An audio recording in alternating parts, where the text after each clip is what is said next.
आज के प्रोग्राम में सबसे पहले बात करेंगे पाकिस्तान की दिफाई सनत की। तो नाज़रीन आपको बताएंगे पाकिस्तानी दिफाई सनत के लिए बड़ी कामयाबी है। बांग्लादेश एयरफोर्स के सरबराह air chief marshal Hasan Mahmood Khan ने अपने हालिया दौरे पाकिस्तान के दौरान JF-17 ब्लॉक 3 लड़ाका तैयारों की खरीदारी में दिलचस्पी का इजहार किया है। ये तैयारा जिसे पाकिस्तान ने चीन की मदद से तैयार किया है, एक जदीद तरीन 4.5 जनरेशन का मल्टी रोल लड़ाका तैयारा जो active electronically second array radar और लॉन्च हम देखते हैं कि लॉन्ग रेंज मिसाइल सिस्टम से लेस है। इस तैयारे ने 2019 और 2024 में भारत के साथ कशीदगी के दौरान अपनी शानदार कारकर्दगी का मुजाहिरा किया था। इसी पर बात करेंगे। हमें ज्वाइन किया हमारे गेस्ट ने अदाकार हैं और एयर कॉमोडोर हैं रिटायर्ड खालिद चिश्ती साहब। खालिद चिश्ती साहब, बहुत शुक्रिया वक्त देने के लिए। हमने देखा कि बांग्लादेश खासी दिलचस्पी का इजहार कर रहा है पाकिस्तानी JF-17 थंडर के हवाले से। पाकिस्तान की दिफाई सनत में खुद इन्हिसारी के लिए JF-17 की पैदावार किस हद तक मौसर है, अहम है, और ये दिलचस्पी आप कैसे देखते हैं? खित्ते पर इसके क्या असरात मरतब होंगे? बहुत शुक्रिया शहरबानो, आपने इनवाइट किया।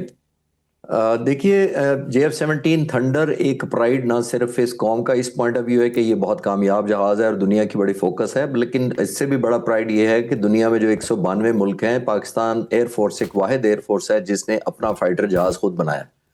और जाहिर है वो भी हालात की वजह से था कि हमारे पर सैंक्शन लगाई जाती थी, पाबंदियाँ थी, हमारे स्पेयर पार्ट्स अपग्रेडेशन नहीं होती थी। तो जिससे उन तमाम विजनरी लीडरशिप को मैं सारों को क्रेडिट दूंगा जिन्होंने पाक फ़िज़ाइया के लिए सोचा कि हम तो आने वाले वक्तों में भी दूसरे मुल्कों पर सैंक्शंस पर और पाबंदियों पर और ब्लैकमेलिंग का ये विक्टिम बनते रहेंगे। तो उस वक्त ये फिर JF-17 थंडर बनाने का सोचा था। पहली दफ़ा 1985 में हिंदुस्तान ने तेजस का सोचा था और उसके 10 साल बाद हमने अपना जहाज़ 1995 में सोचा था। तो आज अल्हम्दुलिल्लाह जो तकरीबन पिछले 30 साल गुजरे हैं, इस वक्त तकरीबन 200 के करीब पाक फ़िज़ाइया में F-16 J-10C के अलावा जो तकरीबन हमारे तकरीबन 200 के करीब JF-17 थंडर पाक फ़िज़ाइया का हिस्सा है।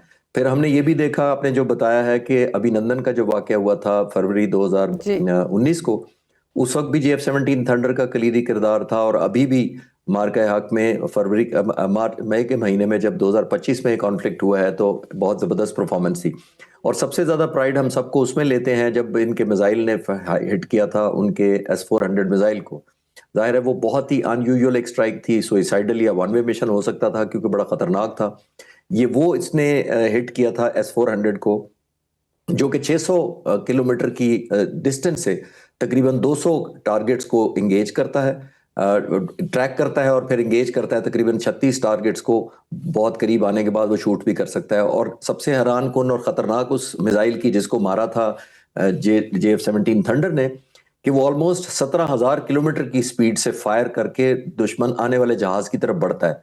तो इतना खतरनाक स्पीड आप देखिए, 17,000 किलोमीटर वर्सेस जहाज, फाइटर जहाज की तो मुश्किल से 1,000 किलोमीटर की रफ्तार से जा रहा होता है। तो ये बहुत मिसमैच था, बड़ा रिस्की हो सकता था, लेकिन फिर भी उसको निशाना बनाया गया। तो जब से बनाया है और इसकी काबिल कदर परफॉर्मेंस रही है, बहुत सारे ममालिक हैं जो पाक फ़िज़ाइया की ओवरऑल परफॉर्मेंस में भी दिलचस्पी रखते हैं और JF-17 थंडर पर तो बहुत ज़्यादा फोकस कर रहे हैं। बहुत खूबसूरत तरीके से आपने इसकी सारी डिटेल्स बताई। खालिद चिश्ती साहब, हम देख रहे हैं कि मगरबी ममालिक के महंगे लड़ाका तैयारों और JF-17 की कीमत और देखभाल के अखराजात का मुवाजना अगर हम करें तो इसमें वाज़ेह फ़र्क नज़र आता है। लेकिन अगर हम इसकी बात करें कि हमारी कामयाबी जो है वो JF-17 थंडर पर कितनी हद तक मबनी थी और हमने मार्का हक में किस तरह से रफ़ाल को भी इन्हीं तैयारों की मदद से गिरा दिया, तो आप क्या समझते हैं कि इन जो अभी लेटेस्ट तैयारे आ रहे हैं जिनमें बताया जा रहा है कि इससे बहुत लेटेस्ट हैं और उसमें जो सारा सिस्टम है वो बहुत एक सेकंड्स के अंदर सब कुछ तबाह कर सकता है, तो अगर मुवाजना करें इन दोनों तैयारों का तो बेहतर कौन सा है?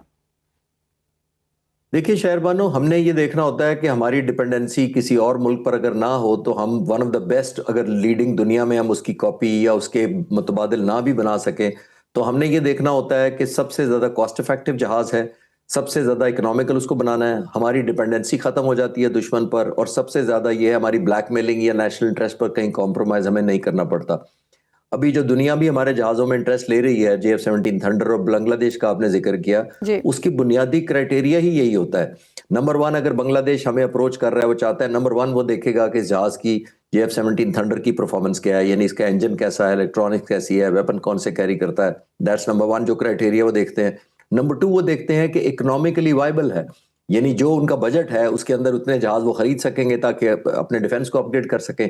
नंबर 3 इंपॉर्टेंट चीज ये होती है कि जो देने वाला मुल्क है इस सूरत में पाकिस्तान, वो रिलायबल है, क्रेडिबल है। ये तो नहीं होगा कि कोई पॉलिटिकल प्रेशर या वो दूसरे किसी और मसलत के तहत वो कॉम्प्रोमाइज करे और इस जहाज की मेंटेनेंस या सपोर्ट या ट्रेनिंग बंद कर दे। 3 चीजें। चौथी और सबसे इंपॉर्टेंट चीज, कोई भी मुल्क इस जहाज को देखने से पहले ये देखता है कि इस जहाज ने बैटल में कोई परफॉर्मेंस दिखाई है, यानी कॉम्बैट टेस्टेड है, बैटल प्रूवन है, या सिर्फ एक मैन्युफैक्चर करके उन्होंने जहाज लॉन्च किया। तो अल्हम्दुलिल्लाह पाक फिजाई ने, वो भी आपने कहा अभिनंदन के टाइम पे भी ये इस्तेमाल हुआ, अभी भी इस्तेमाल हुआ। तो चारों जो किसी एक फाइटर जहाज को खरीदने के क्राइटेरियाज होते हैं, नंबर 1 उसकी अपनी परफॉर्मेंस, नंबर 2 उसकी economy affordability, number 3 reliability of the source, number 4 होती है कि बैटल टेस्टेड है कि नहीं है। तो इन सारों में ये जहाज ना सिर्फ फिट बैठता है बल्कि हमारी कौम की और दुनिया की उमंगों से अल्हम्दुलिल्लाह इसने बेहतर परफॉर्म किया है। बिल्कुल। और खालिद शीशी साहब, 2019 और 2024 की भारत के साथ कशीदगी का जिक्र आपने भी किया। F-17 थंडर की कारकर्दगी पूरी दुनिया के सामने है। पाकिस्तान की पोजीशन को आप किस हद तक मजबूत समझते हैं? और दूसरा, मुस्तकबिल में पाकिस्तानी दिफाई मसनूआत के आलमी मार्केट में तरक्की के इम्कानात कितने अहम हैं और हमें किन चैलेंजेस का सामना है?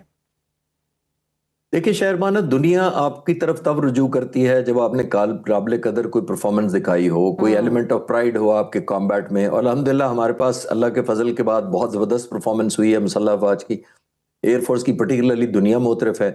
दर्जनों मुल्क ऐसे हैं जो डेवलपिंग कंट्रीज हैं ख़ास तौर पर, और दोस्त ममालिक हैं, वो दिलचस्पी ना सिर्फ F-17 में रखते हैं बल्कि ये जानने में भी रखते हैं कि ऐसी इंटीग्रेटेड, वेल ऑर्केस्ट्रेटेड और वन किल पिक्चर के साथ इतनी परफॉर्मेंस पाक फिजाइया ने, जो दुश्मन मुल्क से 3 गुना छोटी थी, फिर भी आउट परफॉर्म कैसे कर दिया अपना। अल्हम्दुलिल्लाह कोई नुकसान भी नहीं हुआ, और फिर दुश्मन को वो सबक सिखाया जो दुनिया फोकस किए बैठी है और आज तक वो डिनाइल मोड में है।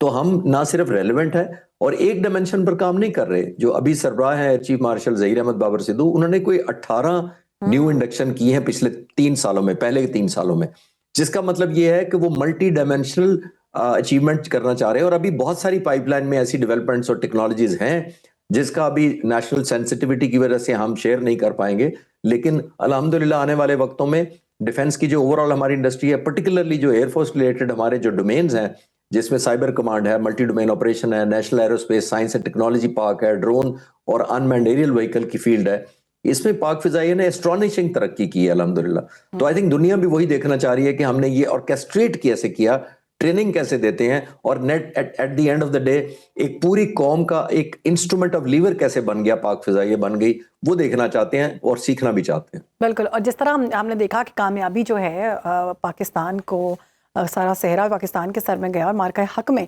पूरी दुनिया ने वाज़ेह तौर पर इस चीज़ को तस्लीम किया कि पाकिस्तानी फाइटर जो हैं बेहतरीन फाइटर हैं। पाकिस्तान दिफाई सनत में तेज़ी से तरक्की कर रहा है। आप क्या समझते हैं, इसके पाकिस्तानी मईशत पर भी असरात मुरत्तब होंगे? एब्सोल्युटली शहरबानो, इसमें तो कोई डिनाइल ही नहीं है। दुनिया की सबसे महंगी जो इंडस्ट्री है इस वक्त वो यही है, डिफेंस इंडस्ट्री है। बड़े बड़े मुल्क जो होते हैं वो डिफेंस की अपनी जो प्रोक्योरमेंट से बहुत ज्यादा अपना रेवेन्यू जनरेट करते हैं, अपनी इकोनॉमी बहुत सपोर्ट करते हैं, और 2 तरह से आपको फायदा होता है। एक तो अब इकोनॉमी का बूस्ट मिलता है, और दूसरा जो आपके अंदर टेक्नोलॉजिकल एडवांटेज या टेक्नोलॉजिकल एक्सपर्टीज आपके लोगों को, इंजीनियर्स को, टेक्नीशियन और पायलट्स को मिलती है, वो बहुत बड़ा एसेट होता है। तो हमें तो 2 प्रॉन्ग होगा। खास तौर पे हमारे मुल्क को एडवांटेज या ज्यादा काबिल फख्र बात यह है कि हमारे F-17 थंडर बनाने में तो कई सालों तक वेस्ट ने खास तौर पर बहुत ज्यादा रोड़े अटकाए थे। यानी हमें टेक्नोलॉजी नहीं दी जाती थी, इंजन नहीं दिए जाते थे, एक्सेस नहीं बताया जाता था, रेडार्स और दूसरी चीजों, स्पेयर पार्ट्स का नहीं बताया जाता था। यानी वो डिनाई इसलिए करना चाहते थे कि हम कहीं अपने पांव पर खड़े ना हो जाएं और हमारी डिपेंडेंसी ना खत्म हो जाए जी। तो इन सारी चीजों को देखते हुए ये सारे हर्डल्स के बावजूद पाकिस्तान ने अपना नाम बनवा लिया, और हमारे फाइटर्स जो हैं पूरी दुनिया में उनकी तारीफ की जा रही है। बहुत शुक्रिया। मौजूद थे दिफाई तज्ज़ियाकार air commodore retired Khalid Chishti साहब।